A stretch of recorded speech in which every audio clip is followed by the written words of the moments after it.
This is an M1 MacBook Air, the computer that I deem to be the most important of the modern era. You see, before the redesigned MacBook Pros, with which we're familiar today, and certainly before the subsequent MacBook Air that would bring with it a redesign in the same vein, the M1 MacBook Air forewent any substantive visual changes. It looked exactly the same as the Intel MacBook Air. And though COVID-related supply chain issues at the time were often blamed for the reason this was so, I didn't believe it then, and I still don't today, nor do I think that Apple kept the design the same out of laziness or lethargy.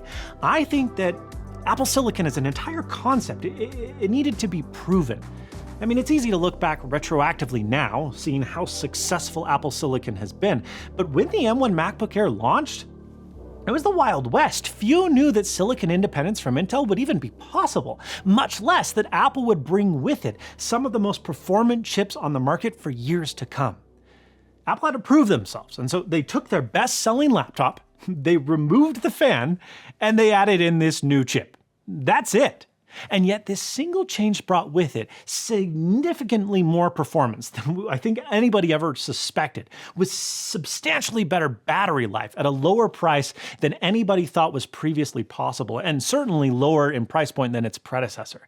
It needed to be in this familiar form factor, a form factor that people already trusted, to prove that it could do all of that stuff, be more efficient, be more performant, be cheaper. And it did.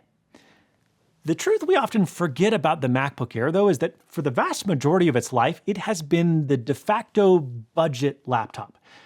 Yeah, the polycarbonate MacBooks existed through 2011, but they were more of a holdover from the mid-aughts than like a legitimate product. The MacBook Air has almost always served to cater to the low end, or at least as low of an end as Apple could reasonably target. The thing is, that low end was never very low and has become even less so in recent years. There's that famous Steve Jobs quote that Apple doesn't ship junk, and there's no better testament to that than the MacBook Air, a remarkably competent machine at a well-reasoned price, but a true budget laptop it has never been. Especially not the first model. Most people don't know or remember how rocky the ground was for the 2008 MacBook Air. I mean, everybody remembers the iconic unveil where Steve Jobs pulled it out of a manila envelope on stage. Such craftsmanship in presentation has not been matched since. Sorry, John Turnus, I love you, but you're not as good of a presenter. But what people don't remember is how heavily compromised that the machine had to be in order to be pulled out of this envelope. Nor do they remember the insanely high $1,800 price tag. I mean, it was running silicon ill-suited to the form factor that it was placed in. It wanted to be something that it couldn't afford to be in the era that it was released in. And it sold, frankly, pretty poorly as a result. It wouldn't be until the 2010 redesign that the MacBook Air would really find its footing, and a compelling reason to exist at that. But that's also around the time where, well, the MacBook Air kind of got boring. That's not a bad thing. The 11-inch MacBook Air got me through my senior year of high school and freshman year of college. It rendered out over 100 videos on this channel. It was capable and practical. But for the better part of 15 years now, that's exactly what the MacBook Air has been. Somewhat thin, somewhat light, relatively performant. And for a long time, that was the right call. The MacBook Air didn't need to be exciting because nothing else in Apple's laptop lineup made it look bad. But then the MacBook Pro got really, really good.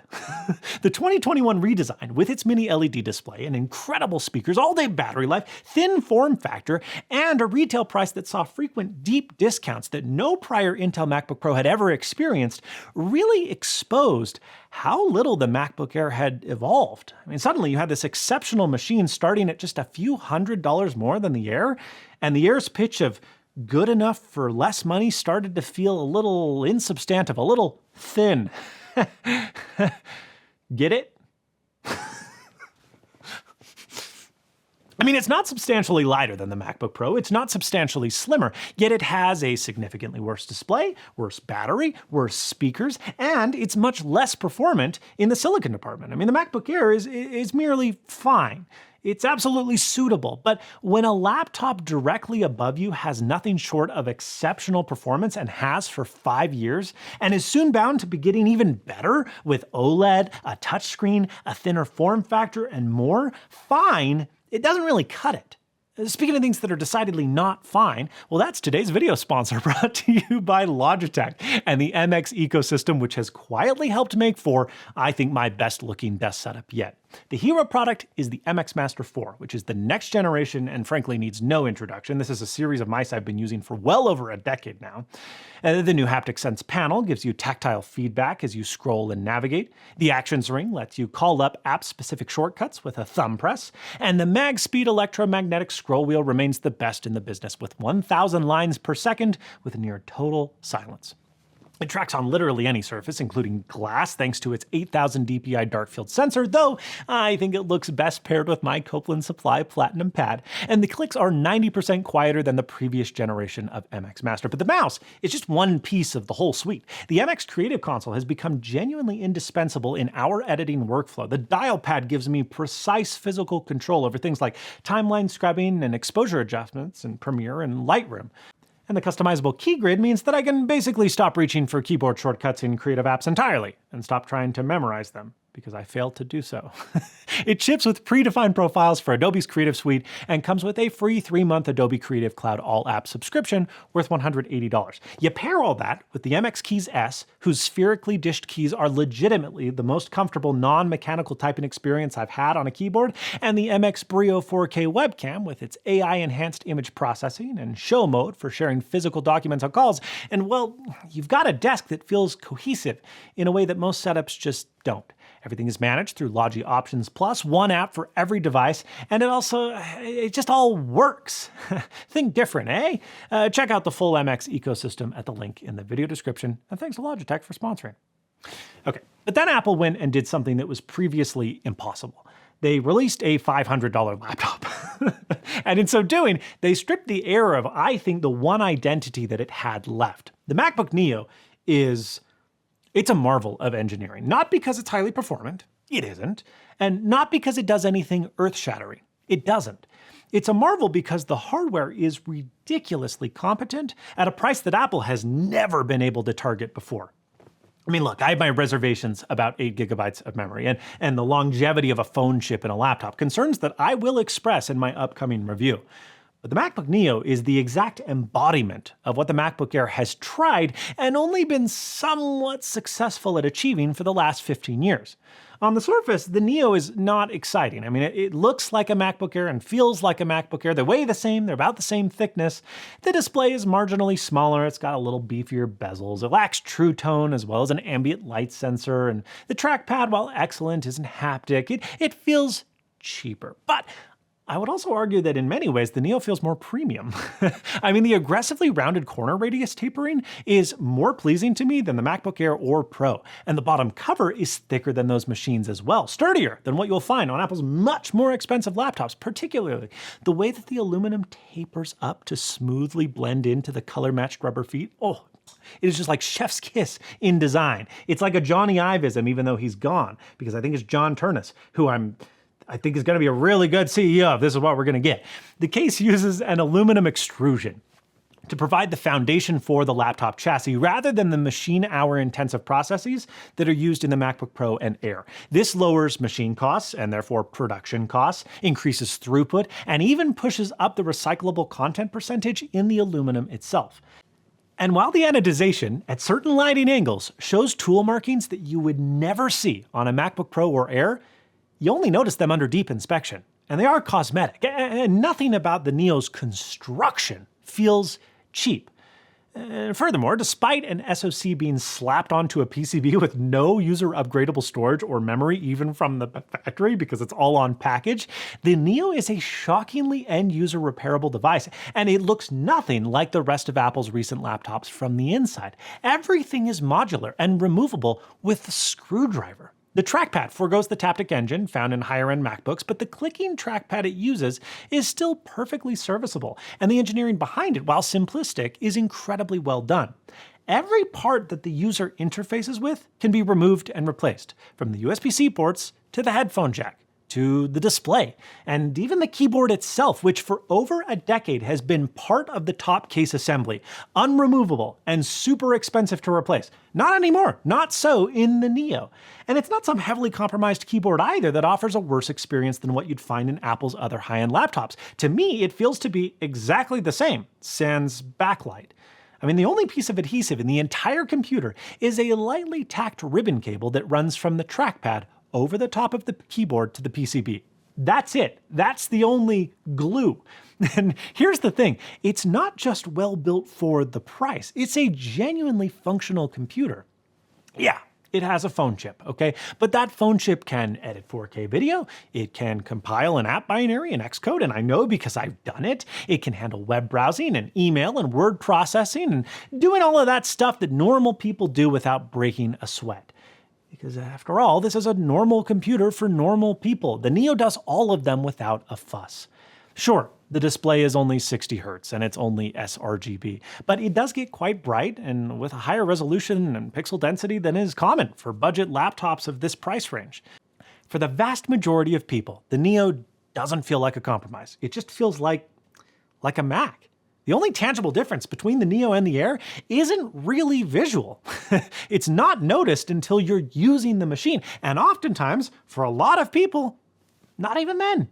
And that's the beauty of even the least performant Apple silicon. Apple hasn't just created a $500 computer to hit a price target. They have waited until they can master the manufacturing necessary to hit that previously established target, one that they could have never hit if they weren't manufacturing their own silicon, if they weren't ideating their own methods for aluminum casting and extrusion and milling, if they weren't sourcing a display that they couldn't use until very recently due to cost. This is not to suggest that the Neo is a perfect computer. It's not. I don't think it is. And I don't think that it's for a lot of people, despite what other tech reviewers might be saying. But it is a reflection with the obsession that Apple has with their high-end laptops, just at a price point they've never previously been able to target. The Neo knows exactly what it is and what it needs to be. It's confident. It has a clear identity, and it nails it. It is the pinnacle of Tim Cook's supply chain prowess. And no other PC laptop in its price can match its build quality, and many can't even match the performance. But the MacBook Air? Not so much. Not anymore. With the Neo beneath it and the Pro above it, the Air is stuck in the middle, and it feels increasingly purposeless. The base M5 MacBook Air starts at $1,100 now because of supply chain RAM hikes, and while the base M5 MacBook Pro, with its drastically superior display and speakers and battery and active cooling, which does yield about 20% real-world improvement despite being the same silicon, starts at $1,600, but you can regularly find it on sale for $1,399. That's just a $300 gap for a dramatically better computer. Below the Air, well, the Neo starts at $499, so you're paying more than double the Neo's price. For what exactly? A much faster chip, sure, but one that still throttles and the same fanless chassis? I think the blueprint for how Apple could fix the MacBook Air has been collecting dust in a drawer for over a decade, and it's time to take it out. This is the 12-inch MacBook. Without a doubt, the most controversial laptop that Apple has ever released, and in some ways, the most visionary. Over 11 years ago, Apple announced what USB-C was at this thing's unveiling. Listen to Phil Schiller say this, it's so funny. The technology behind this is a brand new standard called USB-C. USB-C showed us a future where one tiny port could handle power and data and display output all at once. It was revelatory. And then Apple went and shipped a machine with just one of these ports on it, meaning that if you wanted to charge and use something at the same time, you needed a dongle. And it brought with it the butterfly keyboard, something initially dismissed as just merely lacking key travel, but something that quickly became infamous as one of the worst keyboard designs in history, a design that Apple would continue to use for years across their entire lineup, despite the fact that their own customers loathed it, and the fact that it was plagued with so many hardware problems that they had to issue multiple recalls despite successive intra-generational changes. It was bad. This machine also wasn't practical when it came to performance either, shipping with the weak Intel Core M. Fanless, yes, and the first and only fanless Mac laptop until the M1 MacBook Air would arrive over 5 years later, but painfully slow, and something that gave other fanless laptops a bad rap. But not everything was bad about this machine. I mean, it had an absolutely phenomenal display for the era, one that frankly doesn't look that much different from the MacBook Air of today. It had incredible battery life, achieved through a mind-bogglingly complex terraced battery design that was antithetical to the MacBook Neo, not end-user replaceable, and placed with such high precision in its case that it could not reasonably be serviced without specialized equipment. But it is a machine that offered higher battery-to-body density than any laptop before it or since. A laptop that utilized both halves of the machine, top and bottom, to sandwich components together mere microns away. It launched as arguably the thinnest laptop in the world, and it still likely is today. A computer that even 11 years later feels impossible. It is much lighter than the current MacBook Air, much thinner than the current MacBook Air, thinner and lighter than the MacBook Neo. It is truly in a class of its own. This is peak Johnny Ive doing Johnny Ive things, the perfect incarnation of the wedge laptop shape, tapering down to a thinness that seems almost unreal. This is the machine that repurposed its speakers as antennas. The machine that introduced the haptic trackpad, utilizing magnets and vibration motors to click the user rather than vice versa. Born out of compromise, yes, because implementing a traditional trackpad in something this thin wasn't possible, but done so well that once you tried it, you didn't want to go back. And it is a trackpad that has been used in every single laptop since, until the MacBook Neo, which only forfeits it, presumably, because of cost. And that's the misconception that people have about the 12-inch MacBook. It was not cheap. It was not the budget MacBook. That was still the MacBook Air. The 12-inch MacBook launched at $1,200 in an era where a MacBook Air could be had for just $800. It was slower. It was less performant. It was thermally throttled. By every measurable metric, it was a worse computer than the much less expensive one. And yet, anybody who owned it loved it. I also used this computer in college, and I found it to be absolutely effortless in my backpack, something that I could put on my shoulders and forget was there. And the numbers bear it out. The MacBook Air and the MacBook Pro are closer together in thickness and weight than the 12-inch MacBook is to any existing computer in Apple's lineup, including the Neo. It's closer to an iPad. It's closer to an iPhone. Sound familiar? A laptop with a vision that outpaced the technology available to it? Too expensive, too compromised, beloved by its owners, but impossible to really recommend broadly? Oh, yeah, the 12-inch MacBook failed for the same reasons that the original 2008 MacBook Air did. The silicon wasn't ready, and the price wasn't right. So, I wish and hope that the MacBook Neo gives the MacBook Air the freedom to become something more. Apple has proven with the Neo that they can build an uncompromising machine at a previously unthinkable price. They have proven with the 12-inch MacBook that they can build something that makes your jaw drop even a decade ago. So think what they could do today. And they've proven with Apple Silicon that the thermal and performance limitations that held back every ambitious thin and light computer before it is effectively gone. All three of those ingredients exist today, right now, under one roof. The MacBook Air just needs somebody at Apple to put them together, to look at this 15-year-old product line and say, this can be more than good enough.